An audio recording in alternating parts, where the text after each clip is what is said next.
friends, this is nutritional ease. Could this be the best thing to help with dementia? Doesn't look dramatic. It doesn't sound impressive. But this food represents one of the most overlooked truths about dementia. The brain doesn't suddenly fail. It slowly runs out of what it needs to function under stress, and it runs out of energy, which translates into poor memory. And nutritional yeast quietly supplies two nutrients that sit at the center of brain energy and memory: vitamin B1, also called thiamine, and choline. Now, thiamine is required for the brain to turn all the sugar and the glucose you're eating into usable energy. And without it, well, your neurons, they're going to struggle. They may be surrounded by fuel, but they can't access it. You can eat pure sugar and the brain could still be starving of energy. Now, maybe you have heard that there's a way to bypass glucose by eating fat or ketones. Well, thiamine is also required even when the brain is using ketones for fuel. And this is a point that so many people often misunderstand. It matters not what fuel you actually use, whether it's glucose or ketones. Glucose uses glycolysis, and ketones, they can partially bypass glycolysis, but they do not bypass the body's need for thiamine. So in essence, both glucose and ketones, they still require thiamine. Thiamine in its active form is thiamine pyrophosphate. That's a required cofactor for key enzymes in mitochondrial energy metabolism, including pyruvate dehydrogenase, alpha-ketoglutarate dehydrogenase, and branched-chain amino acid dehydrogenase. All these enzymes, they sit inside the TCA cycle, which is where both glucose-derived acetyl-CoA and ketone-derived acetyl-CoA are ultimately processed to make ATP.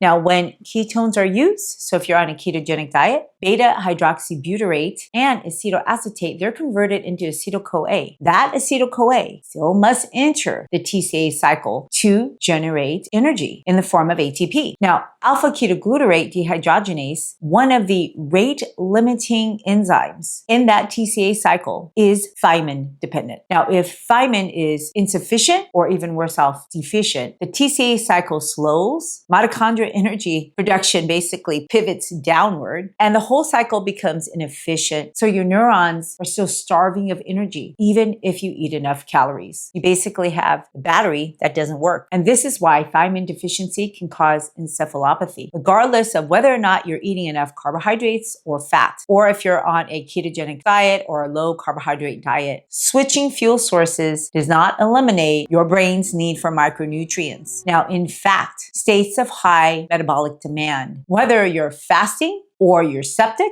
or you're in ketosis, these can all give your body enough stress to amass thiamine insufficiency or deficiency. And very quickly, because it demands that your mitochondria increases its throughput. Thiamine deficiency is just one way to get dementia, which is why in many countries, they have decided to fortify their grains with thiamine, including the USA. Now, unlike fat-soluble vitamins, your body can't store thiamine. Thiamine deficiency happens very quickly, and it's actually the first micronutrient to go down and to go empty when you outright starve. So you can't safely go on a 40-day fast and survive. That would not be so wise because you will run out of thiamine very fast. In fact, that could be quite deadly. But just because you're eating some of it, it doesn't mean that you're actually eating enough of it. Are you getting an adequate amount? Thiamine deficiency can happen when you eat plenty of calories, but you're simply not getting thiamine in your calories. Or you're actively increasing your body's need by running, you're more active, or you're septic. Many of most commonly eaten foods in the modern diet really contains little to no thiamine. I mean, basically, that's a definition of soda. Refined sugars, such as table sugar, high fructose corn syrup, your candy syrups and desserts. These sweetened beverages and flavored juices, they provide a lot of calories without the micronutrients. So they will increase your demand of use, which will decrease your body's thiamine amount, especially if you're not constantly replacing it. Now, in other words, these foods, they add an extra stress on your body because they supply calories and carbohydrates, they supply energy. But if you don't supply thiamine, then you basically drain whatever thiamine is left in your body. And this is one of the reasons why diets that are highly refined and sugar sweetened are so strongly associated with brain fog, fatigue, irritability, and cognitive decline. After you eat these foods, you kind of go into a food coma. Refined grains is another major category. It turns into pure sugar, pure energy. So your white bread, white flour, flour, white rice, your white pasta, they're made from refined flour, right? No different than your pastries and crackers and cereals. And they're largely stripped of natural thiamine during the processing. As a result of this huge problem, many countries enrich their refined grains with synthetic thiamine. But unfortunately, enrichment is incomplete, inconsistent, and does not fully replicate the nutrient matrix of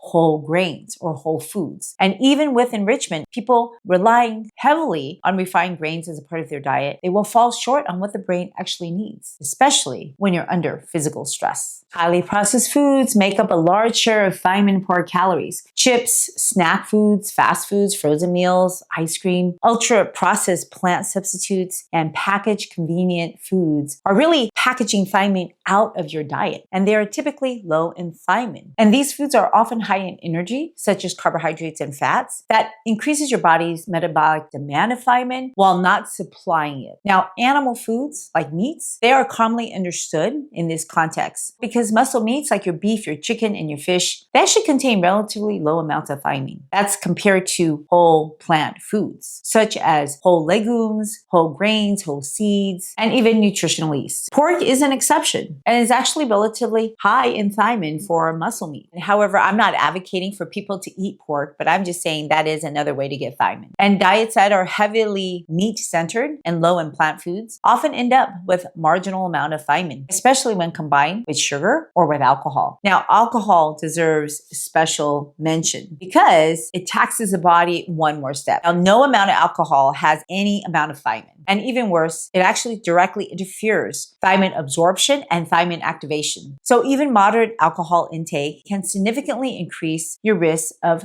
thiamine deficiency or insufficiency over time. And that is particularly true in people whose diets are already low in thiamine. And this is why alcohol-related cognitive syndromes are quite so common. So oils and fats, including butter, seed oils, olive oils, and animal fats like lard, they have essentially zero thiamine. And fats are a great energy source, very calorie dense, but they contribute to no amount of thiamine. So if your diet is high in fat and very low in plant foods or even nutritional yeast, don't be surprised that you are thiamine poor. Now, how much of the keto flu is really because you ran out of energy from the lack of adequate micronutrients like thiamine? When you look at dietary patterns rather than individual foods, it becomes clearer why this matters. In a typical Western diet, roughly 50 to 60% of their total calories come from foods that are essentially devoid of thiamine or very low in thiamine. And when alcohol, refined sugar, refined grains, processed foods, and fats dominate a person's plate, the majority of those energy calories, they actually require thiamine for metabolism. But if you're not eating it, you're just going to deplete it. This creates a chronic mismatch between demand and intake. That stresses the brain. And this is why thiamine deficiency and insufficiency today often presents not as acute disease, but as long-term cognitive slowing, fatigue, poor stress tolerance, mood changes, and memory problems. The brain is trying to run a high-energy system on low nutritional fuel. It just doesn't work.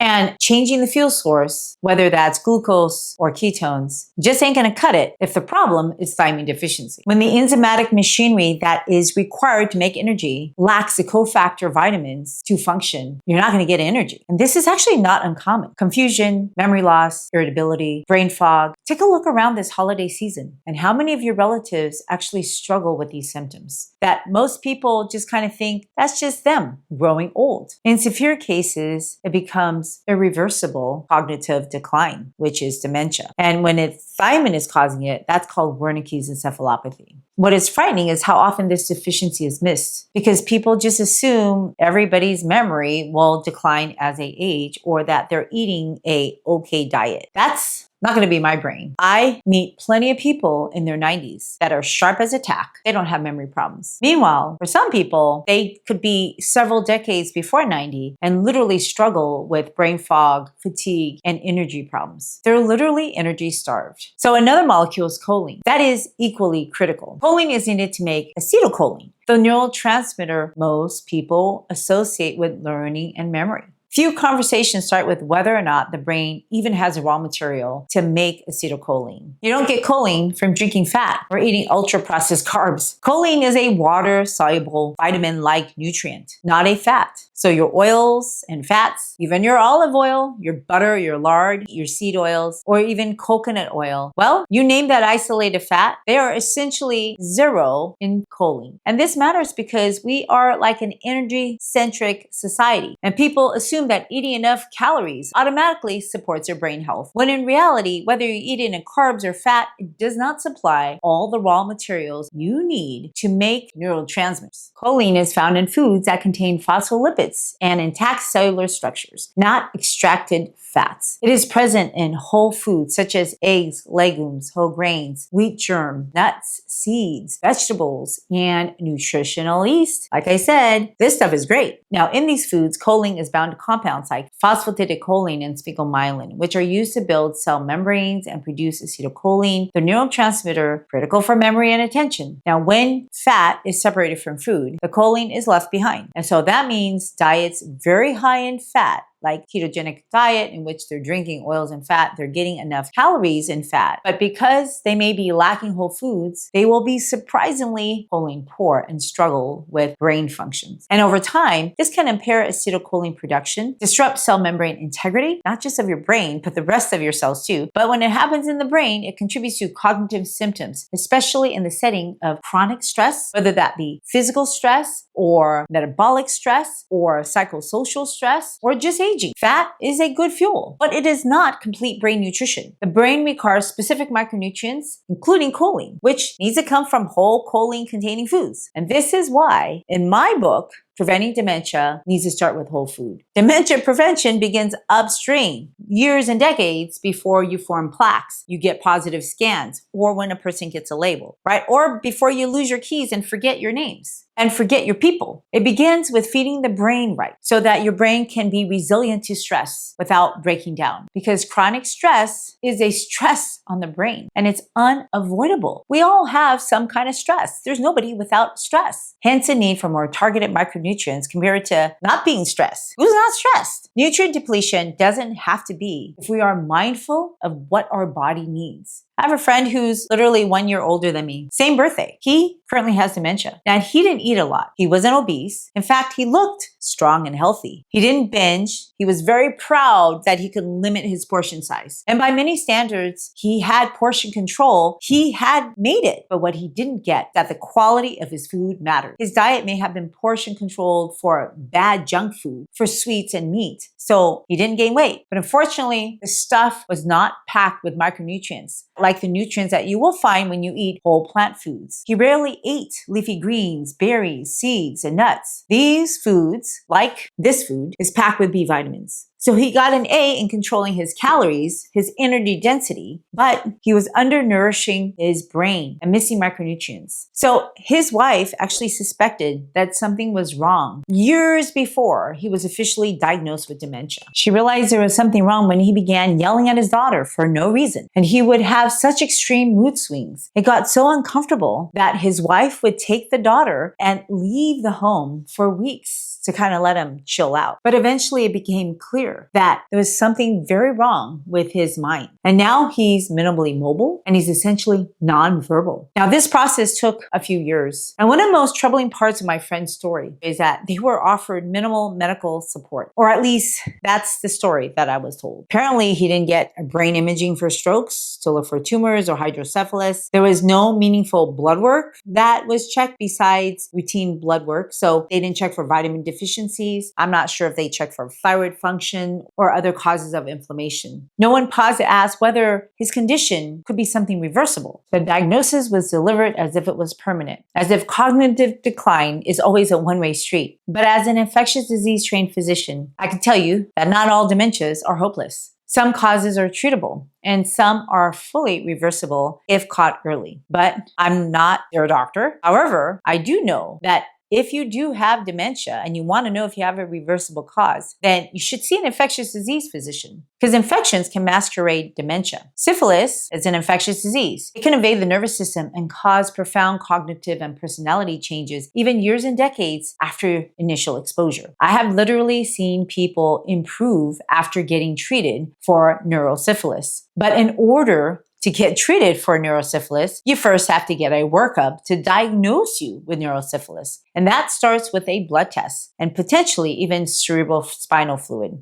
Another infection would be herpes. That's a virus that causes chronic inflammation. You've probably had it. Ulcers up here in your lips or even down below. Well, that inflammation can happen in your brain and can lead to memory and behavior symptoms that very much look indistinguishable from degenerative neuronal diseases. We actually have an antiviral to treat for herpes. But in order to treat people with herpes, they have to have a proper blood test to diagnose it. Now, these are not theoretical possibilities. These are very real diagnoses that I literally have witnessed in my eyes. Treating them can actually reverse memory problems. And unfortunately, it still exists. Diagnoses are missed. You can't just assume that age alone explains cognitive decline, especially if a person's in their 50s. Now, first of all, I don't look like I'm old enough to have dementia for no reason, right? I wouldn't want someone to write me off as being permanent if I start getting memory lapses and not give me a proper workup, because it could be an easy fix in which you just replace some vitamins. Deficiencies in vitamin B1, B12, folate, or even niacin can produce confusion, memory loss, gait changes, and even psychiatric symptoms. And these deficiencies can also mimic Alzheimer's dementia. So let's not label people with irreversible conditions until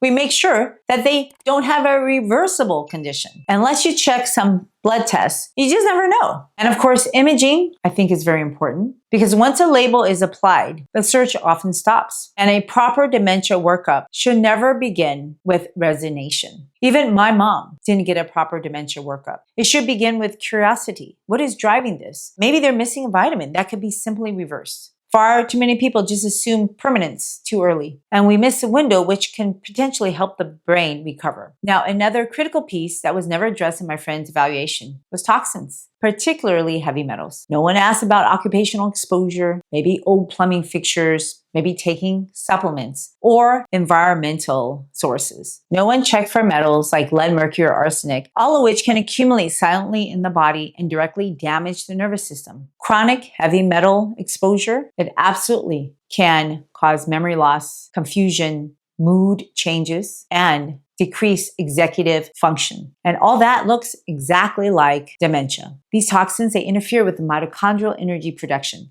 They increase oxidative stress, they disrupt neurotransmitters, and inflame brain tissue. Hi friends, I am so thrilled that you want to take charge of your health and take charge of your food. Now, I know nutrition can be complex, but it doesn't have to be. And I'm here to support you in this lifelong journey. So if you point your camera app to this QR code, it'll take you to a link for a free handout that I created just for you.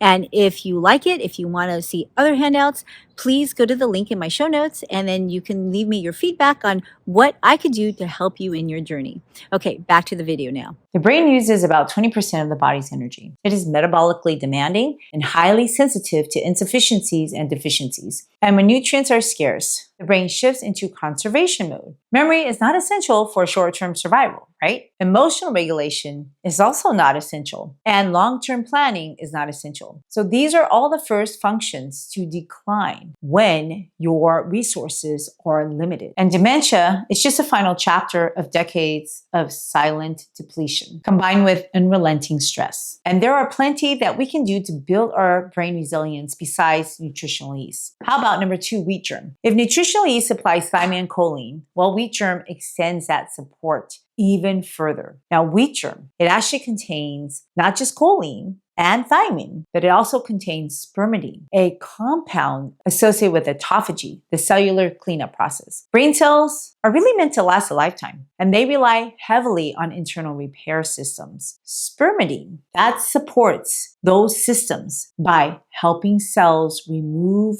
damaged components and function more efficiently. It's like the trash man. If they slow down, your trash builds up. When autophagy slows, debris accumulates. And in the brain, that matters profoundly. Now, let's talk about leafy greens. Leafy greens are foundational brain food. They supply folate, magnesium, vitamin K, carotenoids, and nitrates. And that all improves blood flow. Folate supports methylation, which is essential for your neurotransmitters and DNA repair. Magnesium calms the body. It calms overactive neurons and protects against excitotoxicity, one of the mechanisms implicated in neurodegeneration. Now, vitamin K, that supports sphingolipids, key structural components of your brain cell membranes. This isn't all theoretical. Studies consistently show that people who eat leafy greens daily, they experience slower cognitive decline.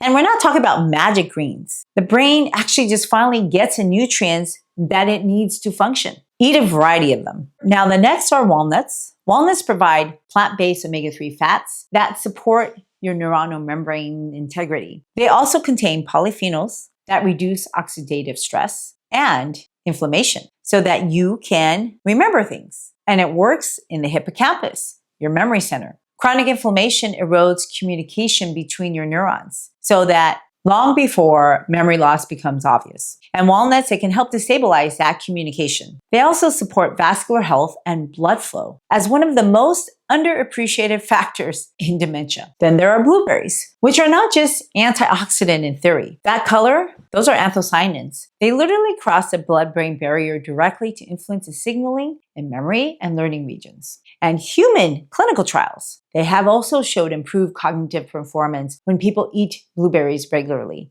It also slows cognitive decline. And so I eat blueberries every day because I want my neurons protected from oxidative damage. And it can support learning, synaptic plasticity, the brain's ability to adapt and learn in new situations. Now, if you talk about spices, have you heard about saffron? Saffron has been studied for its effect on mood, memory, and cognition, including comparisons with pharmaceuticals in the treatment of early cognitive impairment. Currently, we don't really have any that works well. But saffron, it can help modulate neurotransmitters like serotonin and dopamine, and it reduces oxidative stress. Chronic stress, it literally will deplete neurotransmitters. So when you eat saffron regularly, it helps you restore balance rather than overstimulate. And this matters because emotional health and cognitive health, they are inseparable. A chronically stressed emotional brain will just simply age faster. Now, mushrooms deserve their own conversation. Ergothioneine is one of the most important yet least discussed nutrients for brain health, and mushrooms are by far the richest dietary source. You should think about eating mushrooms multiple times a week.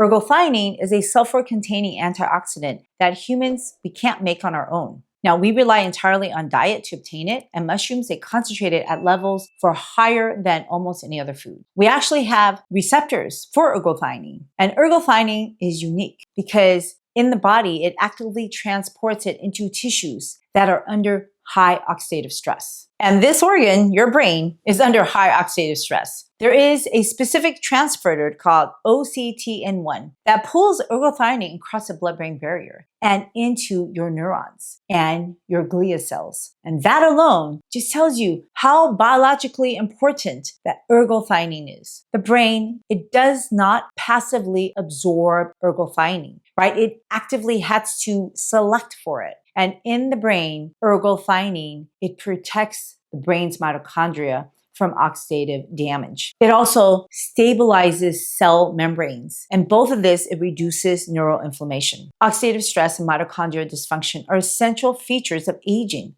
of cognitive decline, and neurodegenerative diseases. Now, when your mitochondria are damaged, your neurons will lose their energy and it will become vulnerable to inflammation and cell death. So in essence, ergothioneine, it acts as a cellular shield to help preserve the mitochondria so that your neurons can continue to meet their high energy demand. And population studies consistently show that high dietary intake of mushrooms is associated with better cognitive performance. And those populations actually have a low rate of mild cognitive impairment and dementia. Now, while mushrooms contain many beneficial compounds, ergothioneine is believed to be a major driver of this protective effect. And low blood levels of ergothioneine has been associated with increased mortality and a higher risk of neurodegenerative diseases. All that suggests that it may be a marker of long-term cellular resilience. And you can even look at populations that eat white button mushrooms. They are widely available. They are also rich in ergothioneine. So you don't need to go out and get exotic mushrooms. But if you did, like lion's mane, that actually adds another layer of support for your neurons. But